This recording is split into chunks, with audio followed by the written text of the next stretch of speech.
Look at this 2018 Kia Sorento. Yeah. Come in here, had like a weird knocking noise, and it was running really bad. Customer had it towed in, wasn't sure what the issue was. Kind of an odd one. Did not turn out to be engine related, thankfully, sort of. Kind of a two-part on this one. So, one, we have this nice valve cover leak. Just kind of down into the valley here. Pulled the spark plug sockets out.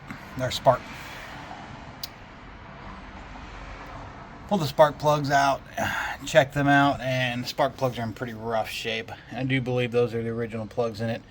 And so the misfire is due to those spark plugs. That's why it's running really rough. We verified this by seeing a cylinder 2 misfire. We moved the coil pack over, had no change to the misfire. Moved the spark plug over, and the misfire moved with the spark plug. So pretty quick little way to verify what the cause is on a misfire. We just moved it from cylinder 1 to 2 right here. We just moved those two around. So it wasn't coil pack, turned out to be spark plugs. And the knocking noise that the customer thinks they heard, or the knocking noise that it's making, actually turned out to be not the engine. So quick little way, anytime you have a knocking noise and you're not sure, take your serpentine belt off. Good way to verify whether or not it's an engine noise or an accessory drive noise. And in this case, we took that belt off. The noise went away, so we knew it was in the accessory drive.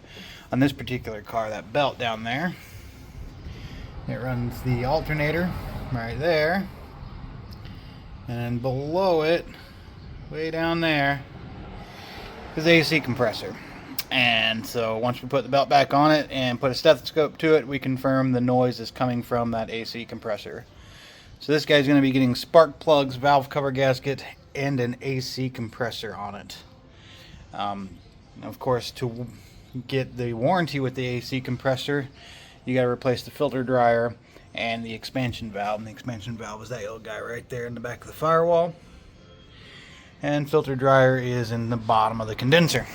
So, we're going to get to it. Let's get this valve cover off. Looks like, let's get this sound deadening off of the fuel pump here. It looks like we're going to have to take off, we're going to have to take the high pressure fuel pump off to get the valve cover off. So, let's get that out of the way. Alright, so pretty simple on this one. You have a plug right here. So that plug there, that's for the high pressure fuel pump. You have the low side line, so this is coming from your fuel tank. Pretty easy. You squeeze that down. Okay, give it a little twist, and it pulls it right off of there. Now the high pressure line is actually a procedure for that. Don't think we need to worry too much about it, but the procedure basically for that guy is to start the car, let it run, and you can either pull the fuel pump fuse or relay, or you can go into a scan tool if you have one, and you can turn the fuel pump off. And that depressurizes basically the fuel system. In this case, it's been sitting for, well, Thursday, Friday last week, so we should be pretty good here. Slight little pressure, and there it is. So, and that guy threads right off of there. And is it a flexible line? Doesn't look to be.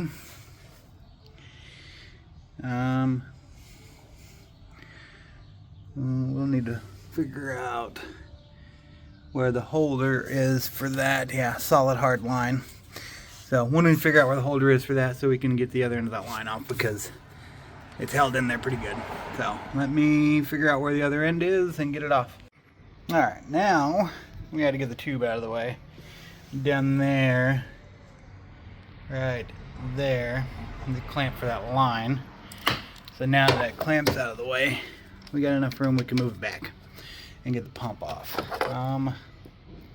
So now this pump is held in here with 2 bolts. Got one here, and you got one on the other side, right over here. Okay.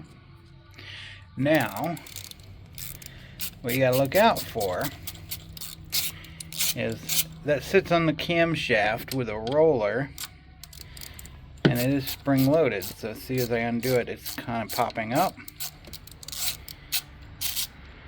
So if you come up evenly with it, yeah, we're already all the way off. That's good.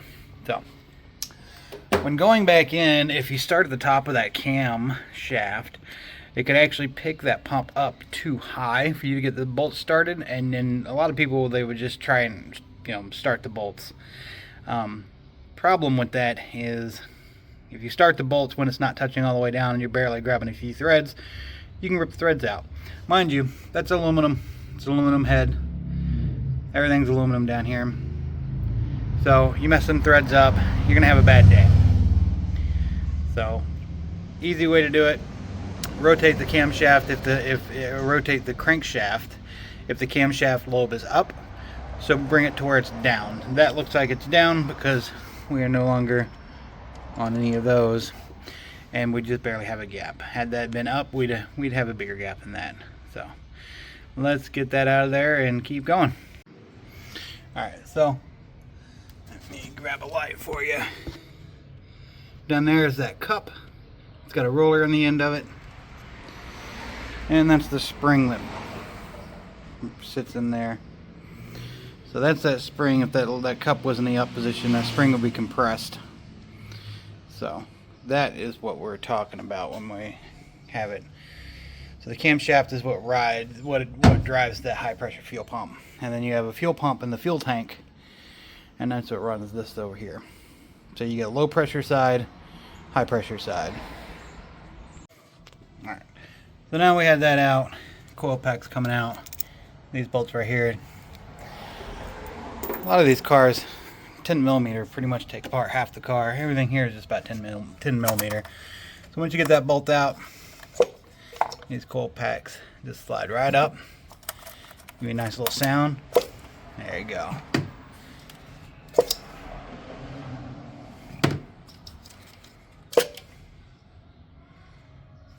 So, and there's, down in those holes are your spark plugs. But we're going to get this valve cover done first. That way those holes aren't opened down to the combustion chamber, because we don't want to drop anything down in the motor. It'd be very bad. And it looks like they've had a cam position sensor problem at one point with a broken wire, because someone has ran a sneaky little wire back to the computer. Now, I don't know who did it, but I tell you what, if you're going to run wires like this, put more slack in that. That's way too tight. You know, and don't just run it directly across. That's not professional. Looks like crap. And if someone has to come in here and work on this later on down the road, that wire is going to be in the way. So do better. All right, now we got all the bolts out of the cover. You got the harness undone and out of the way. So you got these little guys here. And that one there and that one there. And then this end of the harness. Whoop. This end of the harness we unplugged from here and there, so we can pull it around and out of the way. And then use a little bungee cord, not super tight. Don't pull on the wires real hard. And then the valve cover, you're gonna have to fight with it. Usually when they're on there for a long period of time, they get stuck. So you're gonna have to work it, but just be careful because it's plastic and you will break it. So when you're prying on it and pulling on it, just keep that in mind. It is plastic. Don't pry or pull too hard or you're gonna break it, and you're gonna be buying another one. So once it's loose, you can get it to come up over pretty much everything. We got the fuel line back here that's still in the way. But then we also have the camshafts and the hop. So I need 2 hands for this. Let me get that off and I'll bring you back. Alright, there it is. It's out. Where your fuel pump would gone through. Gasket sits in that O-ring. Another gasket sits in this O-ring down here. That's all your spark plug holes. Alright, you got your little PCV holes. That's PCV is in the top of the steer valve cover. Oil cap. The other part of the PCV system, this is a little tray. Prevents oil from splashing in, getting into the intake. And there we are. These gaskets, they get pretty old. They'll stick to the head. They'll kind of stay behind. And you'll end up just pulling the valve cover off, as you'll see here. Now be careful with these, because when they get old, they get brittle and they break easily. We do not want any of this gasket dropping down inside the motor. In fact, you want to be careful about dropping anything down inside that motor. And you want to make sure to be very clean around here.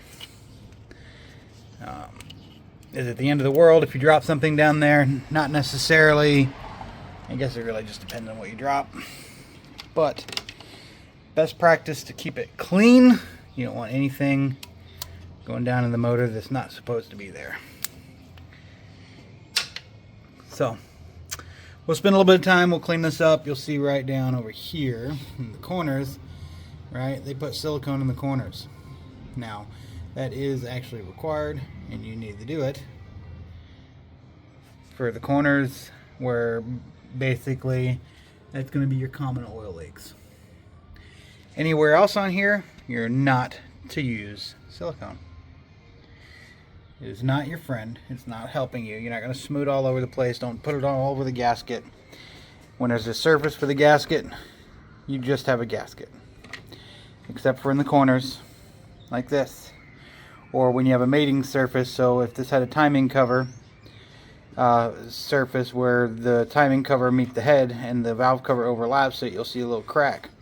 And they'll put silicone in that crack. Because that seal, even though it's rubber, it cannot fill the crack. So you put a little silicone in the crack, and that'll prevent it. Same thing here. Too sharp of a bend for the gasket to be able to actually seal in the corner. So you put silicone in there, that'll seal in the corner, but that's the only place you put silicone, nowhere else. Alright, so apparently we got the wrong gasket. So while we wait for the gasket, we went ahead and pulled out the spark plugs. And you can see, yeah, they were in pretty bad shape. So we've got a bit of carbon buildup. And this one is the one that broke. It looks like part of the porcelain broke and cracked the tip. That tip, see, it's a little bit crooked. So that right there is the plug that quit firing. That was our misfire on that plug. So we're going to go in, new spark plugs. We did verify. We moved that plug over into 1. And number 1 missed and number 2 fired again. So we've confirmed our diagnosis with the spark plugs by moving it. And it wasn't a coil pack issue. And these do look like the original plugs in it. So these use NGK, I think they're laser iridium, which is exactly what we're putting in it. Because, believe it or not, whatever the spark plug requires or asks for, you should put it in it. Yes, I understand. These spark plugs at the parts store are almost $20 a piece, and sure, you could get you a set of platinums or coppers for about $8 or $9 a piece. That will not work. It will not last long. Your car will not be happy with it. It will not work. So make sure when you get spark plugs for your car to look up what it's supposed to have in it and actually go with it and put it in it. Don't skimp, or you're going to be doing it again. Alright, gaskets in place. We got our dab of silicone on the 2 corners. So we're going to get this valve cover put back in. Now, I'm probably going to need both hands, so I will come back to you in just a minute. Alright, easy peasy. Got to drop down on there. Get the silicone smear out from the corners. We'll tighten these bolts down. Get it all cleaned up. We'll brake clean it after we get it sealed up. That way we don't get any brake clean where it shouldn't go. These are the valve cover bolts. So these are designed to bottom out against the head before they get too tight, so you don't break the plastic. So you look up the torque specs for your car. We're going to get these tightened down, get everything put back together, and then we're going to start it up and make sure it's good. Alright, all back together. Hose clamps where they go, wire hook clips and hold downs back in their spots.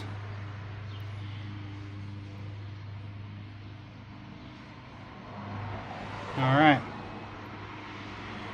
now we're going to start it and we're going to see if it still has that misfire.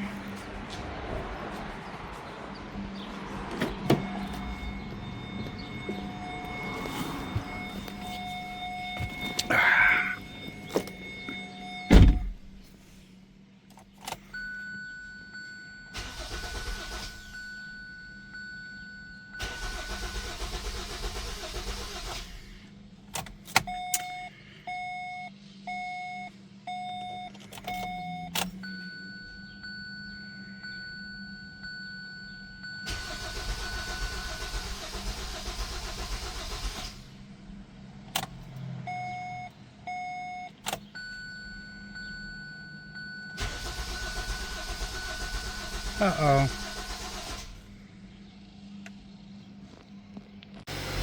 Whew. Just kidding. There you go. Looks like we had a little bitty blip on 2, but that was our big misfire one. So it's got to kind of clear out a little bit. Probably got a lot of fuel on that cylinder. Fuel pressure looks good. Yeah.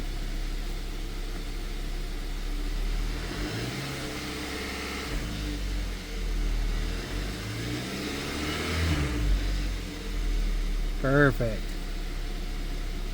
Running much better now.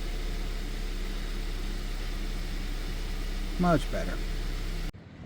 Oh, for the crank nose start earlier, in case y'all were wondering, that little ground wire right there, that ground goes to that post right there. Yeah, that guy. Yeah, forgot to hook that up. Easy peasy though. Once it was grounded and all the sensors were happy, fired right up. Alright, to do air conditioning compressor, there's our high side service port. Back there's our low side service port. And we're going to take our AC machine here. We're going to... Maybe, there we go.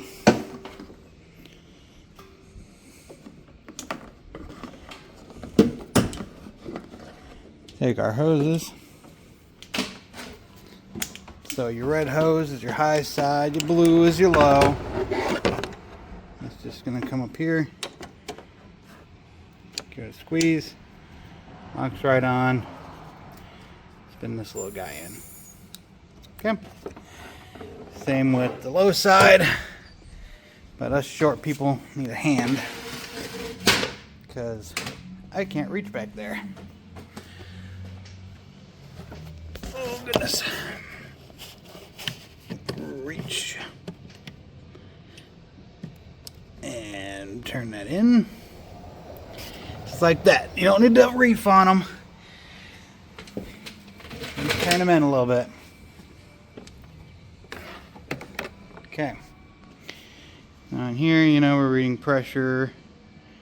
It might have been a little bit low in freon. We'll pull it out and see. So you go over here to recover. Make sure your valves are open.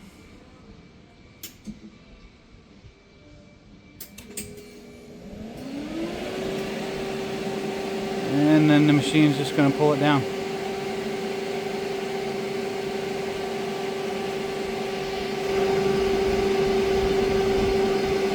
There you go. So that's going to take a little bit. Once that gets done, we'll read on here how much it recovered. We'll check on our placard. Oop, there it is. Right here. 134A. 650 minus, plus or minus 25 grams. So we'll see how much it pulls out, and we'll see if it was low. I already have a suspicion it was low because when I pulled the caps off, you got these caps on there. Pull the caps off, you can hear a little psst sound, which indicates those valves are leaking. So in replacing the compressor, we're also going to be replacing those service ports. So I'll bring you back when we're done. Alright, got it all recovered. Lines off of it, machine's off. When it recovers it, it pulls it down into a vacuum. So now we are ready to pull that AC compressor off down there. So let's get this up in the air. Let's get that AC compressor off. Alright, got it in the air. Here we are. So that's our AC compressor. Not too terrible to take off on these. You got two lines. You got that line there and then the line back over there. So 2 lines to take off, 4 bolts. It comes right out the bottom. And you got a plug right there. That's it. Pretty straightforward on this one. Alright, let's get to it. Almost forgot. Without it running, you can actually hear me. Get our light stuck somewhere. You can hear a little bit better when you turn it by hand.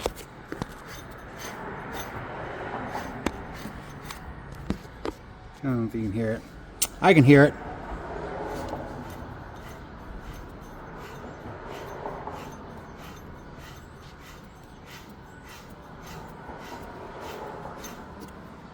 Okay, well, if you can hear it, tell me. Tell me you hear it. Make sure I'm not going crazy. Alright, new AC compressor in there. You can see that. So you got those two where our lines go up there. That bolt over there in the front, right there.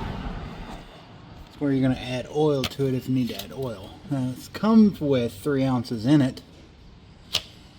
This system holds 4 1/4, so we had to add 1 1/4 ounce in that spot.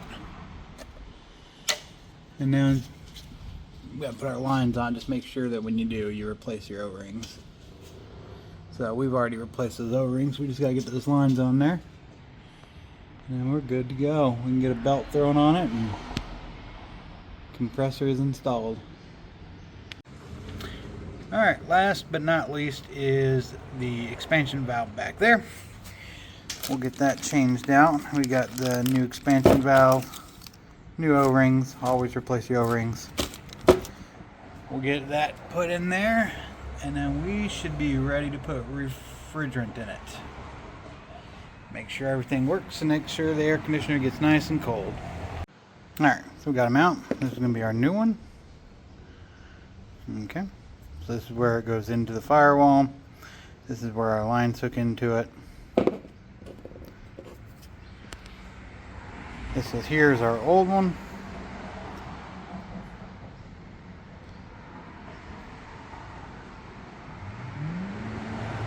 So you can see a slight difference in this one versus this one.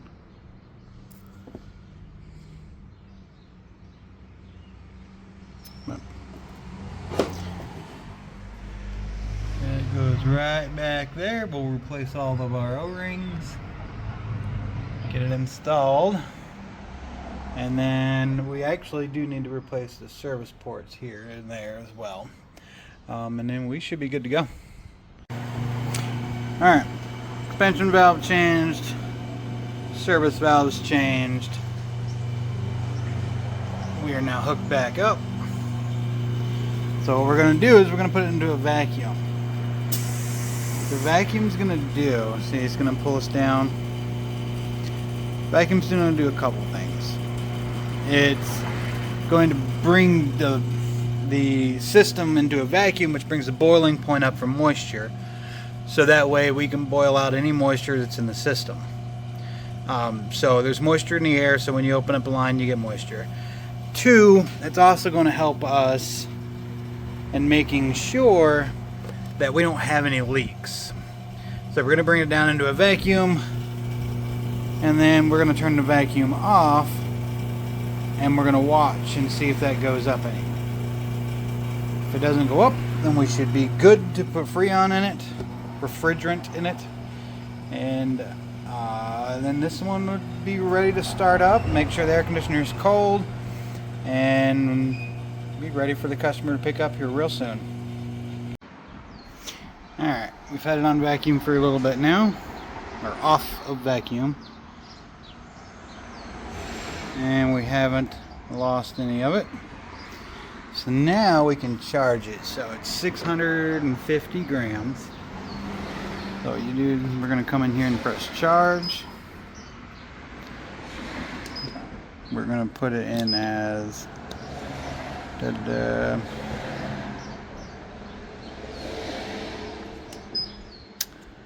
is 1.43 pounds. That's the conversion of it. Through 1.43. Hit yes. Now it's going to put Freon in it. Refrigerant. It is a refrigerant, not a Freon. Alright. As soon as that's done, we'll bring you back. Alright. Honestly, didn't take long. Here we are. Charged 1.43 pounds.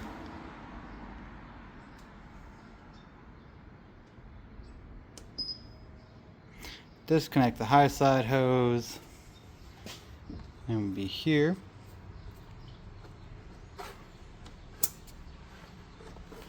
We are disconnected. Opening the valve.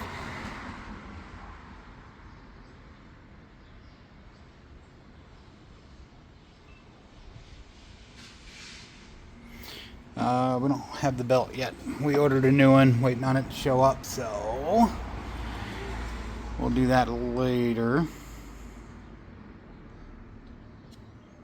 So as soon as the belts show up, we'll start it up, turn AC on.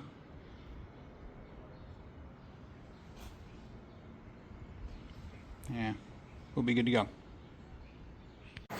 And well, I got tired of waiting on belts, so what we do is, after we get done, to make sure the service valves aren't leaking, we can go ahead and put some leak detector in it, i.e. soapy water, and we look for active bubbling.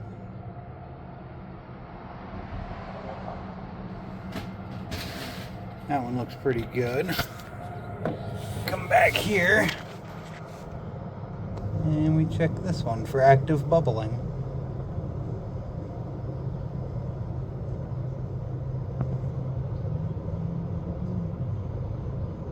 And that one looks good. So, no leaks. System is good to go.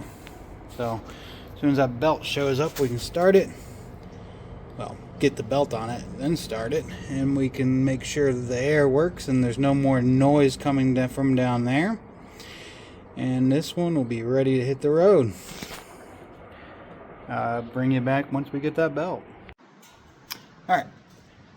End of the day, closing time, and got the car done. We've got a couple more we're going to be looking at. We got this one here, got some check engine light issues, we got a diag, and then this one here, I'm not sure what we're going to do with it. It's the old Ford Ranger, and it unfortunately has a head gasket problem. So, yeah, customer wants us to put a head gasket in it, but it's got 377,000 miles on it.